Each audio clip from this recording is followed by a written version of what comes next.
humahatak ang ating kaaway, gumagawa ng, nag-establish ng argumento sa ating buhay. Ito, disobedient, gagawin niyang disobedient. Gagawin niyang unbelief. Ito pa, gagawin kanyang unfaithful kay Lord. Sige lang, malit lamang to. Sa susunod, babayaran ko na lang. Wow! Dati-dati, 10 pesos lang yan.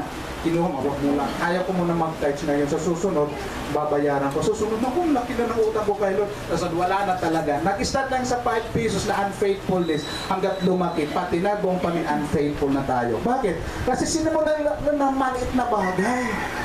Nung nagsimula, maliit. Pero pwede pala, no na, sugadaan ay kasya. Oh, yun na, midya na. Diba? Nagsimula lang yun sa maliit na unfaithfulness. Diba? Guti-guti lang eh. Nakakang kami tagsasyapo. Oray ba, hindi ano doon, patsisyon lang eh. Pinapating ka, waray ka bayad laanan. Kasi bro, pag nakating ka, langit ka. Ang langit nga. Eh, naglalaga talaga.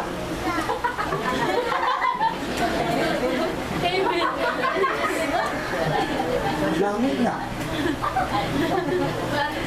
Di ma-smile na.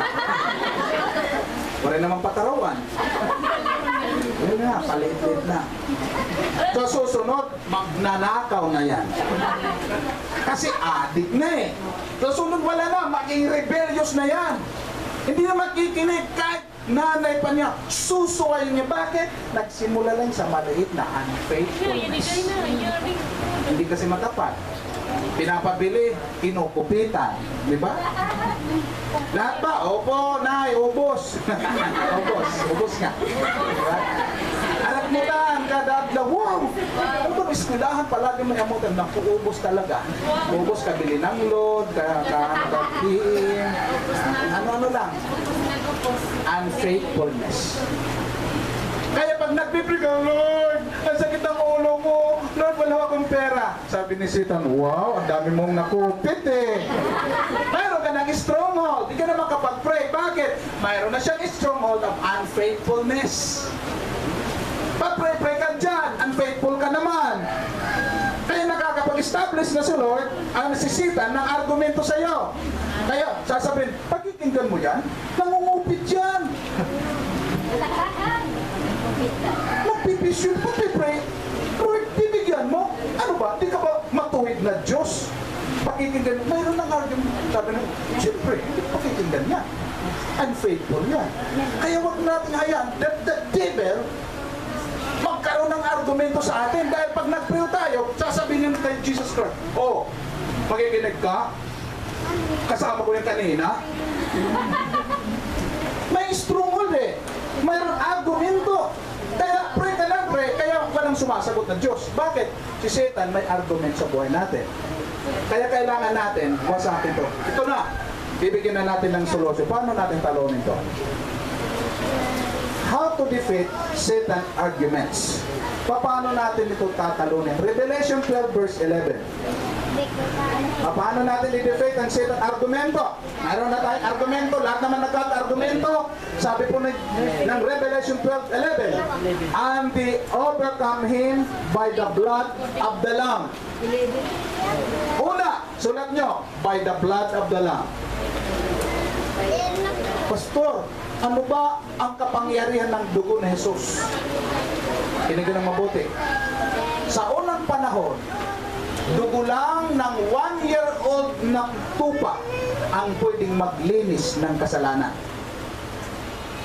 Sa panahon ng si Kristo namatay sa cross, ang lahat na kasalanan na disobedient natin, unfaithfulness natin, unbelief po natin, ay nilinis po ni Jesus Christ yun.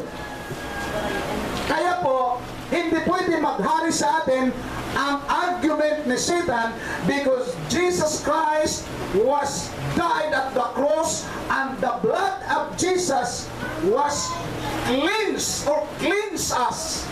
Luminis po sa ating karumihan bilang isang rebellious person, bilang isang unbelief person, bilang isang unfaithful person.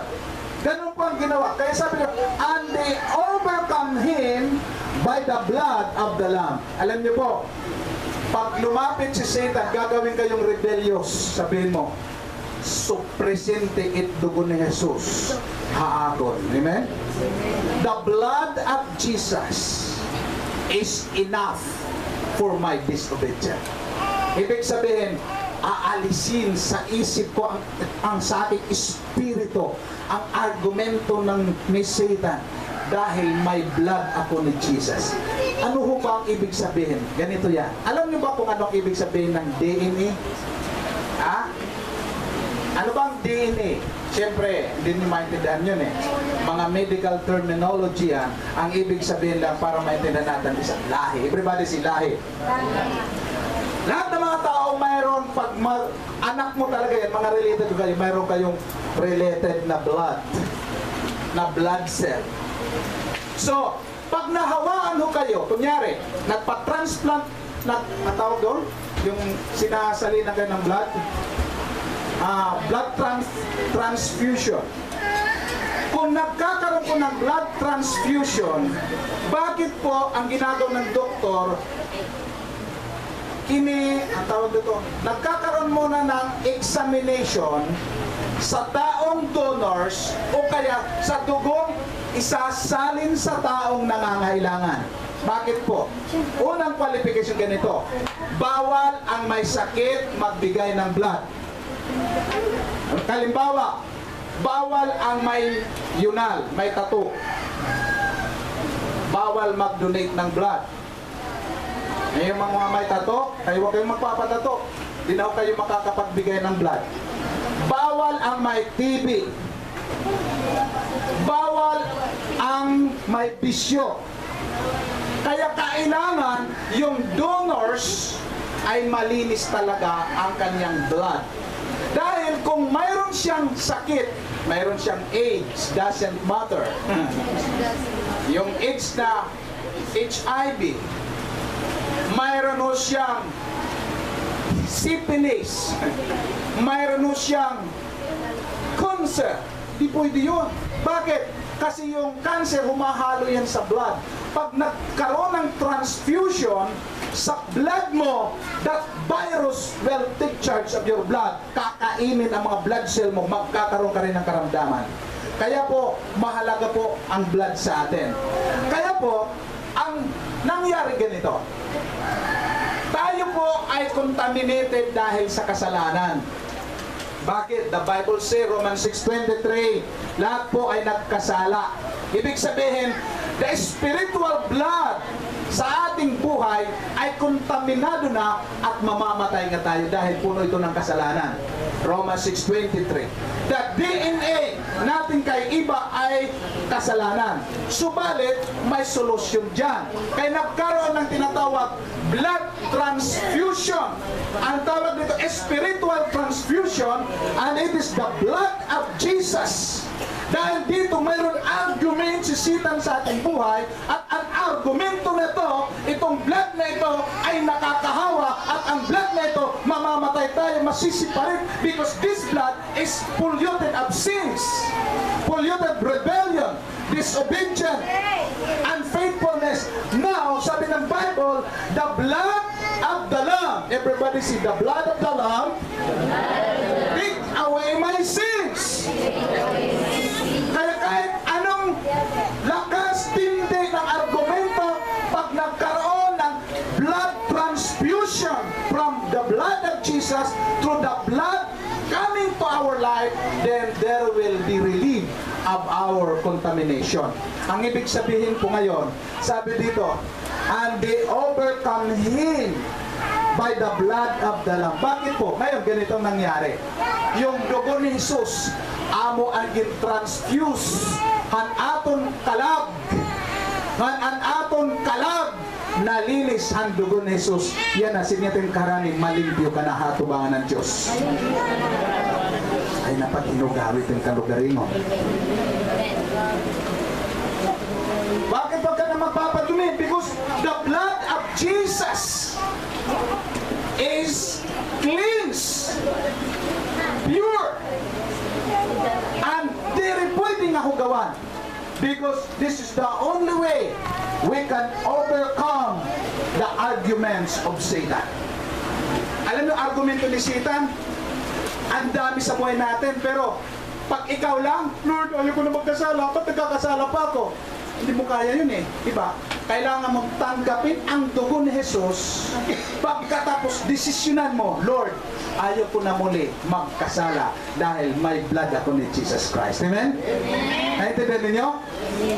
You cannot delete your sins, but the blood can cleanse your sins. Amen? Kaya sabi ng Bible, we are not redeemed by the blood of animals. We are not saved by the blood of goats, but by the blood of Jesus Christ. Amen?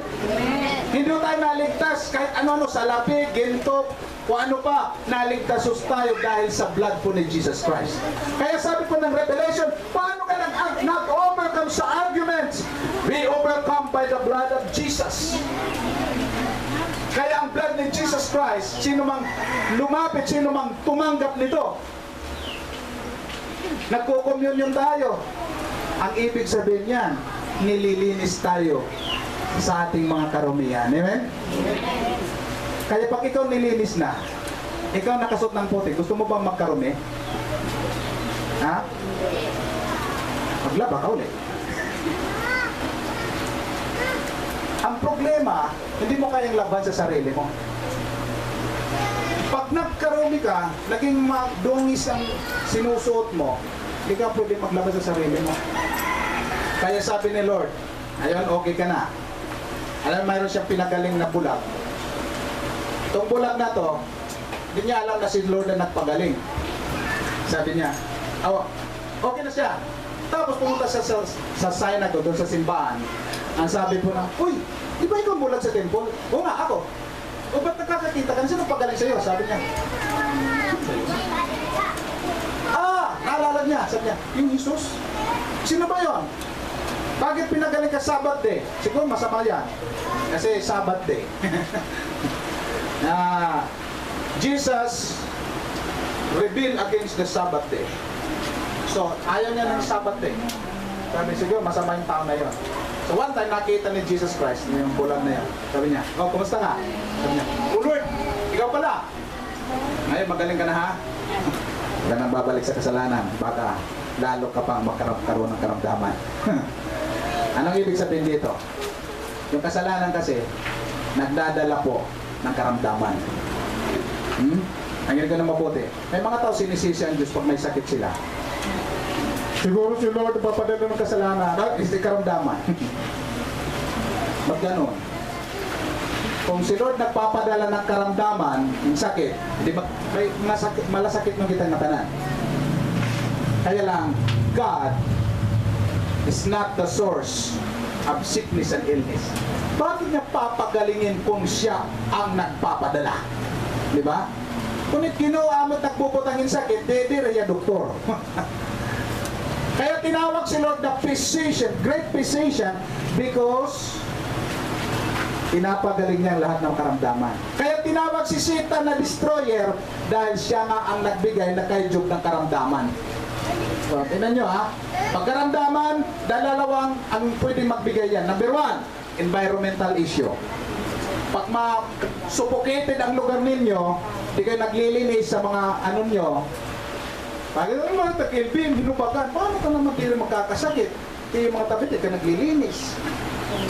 Paano ka di magkakadingge? Sabi ng doktor, linisin yung mga tapon yung mga tubig, pinagmawalan ng mga dingge. Ang problema, nandyan lang. Ang kakabulutong palagi. Palaging nagkakaroon ng skin disease. Hindi ka naman naliligo. Di ba? Oh Lord, kakadandra pa ako, mag-shampoo ka. Hindi ka na anti-dandruff. Hindi ka lang mag-pray siya, amen? Hindi mo naman palagi si Lord ang problema. Pala mo si Lord, grabe ka pughat na ako. Namumuti na tagong ko ang Lord God, pakiitim naman. Ano pwede yun? Lord, magkasala ako. Kaon! Natambok na ako, Lord. Wow, ay kaon.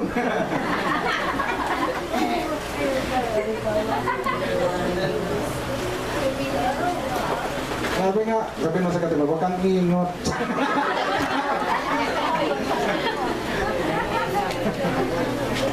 Huwag mong palalain ang argumento ni Satan sa buhay mo. Amen? Dahil hindi mo alam ang nangyayari. Tumingin ka lang, pwede ka magkasakit dyan. Diba? Sabi, maghugas ng kamay. Ay, maghugas. Talaga, di ka na pipray, kakain na lang eh. Linisin mong kamay mo. Diba? Sino na ay naunawan dito? Sino may natutunan? Listen, argument ho tayo. Diba? Ba't namumulupot ang mukha ko? Anong problema yan? Mag-fund. Hindi mo kailangan mag-pray dyan. Lord, bigyan mo naman papagandahin mo, papakain mo. Talaga. Grabe ka. Bumili ka na lang ng ano. Ano to?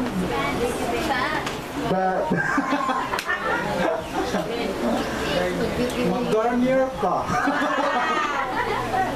Ang mahal. Eh di maglikas. Di ba? So, what I'm trying to say this morning is, do not allow the devil to defeat sa buhay mo. Huwag mong hayaan pa pinapalakas ng argumento ni Satan sa buhay mo. Di ba? So sabi nga dito, we overcome by the blood. Pangalawa, and by the word of their testimony. Kaya natin yan. Amen? Sabi nga dito, gawin mong maganda ang patutuo mo. Amen? Problema sa atin, wala tayong patutuo. Alam mo bang mahalaga yung testimony? Sa korte, 3 lang ang kailangan. Laya ka. Pag nagsalita ang mga testigo ng totoo, lalaya ka. Dahil ang testimony ng qualification dapat nakakita, nakaranas siya. Ibig sabihin, parang ganito lang yun. Okay, testigo ka, sasabihin lang. Gaano kalayo sa incident? Saan ka nakatayo? Anong ka kalayo? Nung nagkaroon ng insidente. Pag sinabi mo, 100 meters ako, hindi mo makikita yun. Kaya pwede testigo. Kaya si Lord, ginagawa niya tayong mga testigo. Pag sinabing testigo, nararanasan mo ang kabutihan ng Diyos. Amen? Nararanasan mo ang salita ng Diyos sa buhay mo. Ibig sabihin, ikaw po yung totoong nangyari sa iyo ang kabutihan ng Diyos. Nagbago po ang buhay mo. Nakita yan ng iba. You are a good witness. Kaya sabi dito, they overcome them by the word of their testimony and they love not their lives unto death. Ito yung magandang mga testigo. Sabi the Bible says, hindi ho sila nagmamahal sa kanilang sarili. Kasi pag testigo ka, pwede kang patayin eh. Ikaw testigo kasi, halimbawa, alam mo yung mga drug lord, pag nahuli yung mga ano nila, magsasalita yan. Ang gagawin ng mga drug lord, papatayin lang. Kaya, pag ang testigo, matatakutin, sasabi, huwag na, wala akong nakita, kahit may nakita ka. Kaya minsan may mga Kristiyano ganito. Kristiyano, hindi. Wala, okay pa maganda mabunan, hindi. Ayaw mo lang kasi ma-persecute. Pero ang totoo, may nangyaring mabuti sa buhay mo. Amen? Pero takot ka. Pagsalitaan. Baka hindi ka na makautang sa kanila. Hindi ba ganon? Ayaw ko magsimba, ayaw ko kasi hindi na ako mabibigyan ng blessing, hindi ako makakautang, hindi ako makakahingi. Kaya ayaw ko muna ang tawag doon, ayaw ko muna magbulgar bilang Kristiyano. Nako, di na uso yun. Dapat magpatotoo ka na. Sabihin mo sa katabi mo, magpatotoo ka. Bakit kailangan ng patotoo? Dahil dito lang si Satan takot. Pero kung Kristiyano ka na, ako, parulatan ni Nicodemo, Pastor, gabi lang, Lord, tayo lang ha. Paano kung makakapasok sa langit? Takot yun eh. Ay, pag sabihin, ay. Nasa opisina kayo, may trabaho. Anong ginagawa niyo dyan? Hindi, nagpipiro na. Ano sinishare-share mo? Wala. Takot eh. Hindi sabihin mo, nagsishare ako kami sa salita ng Diyos. Bakit? Ibig sabihin, dapat pinagmamalaki mo si Lord sa buhay mo bilang witness ni Jesus Christ. Hindi.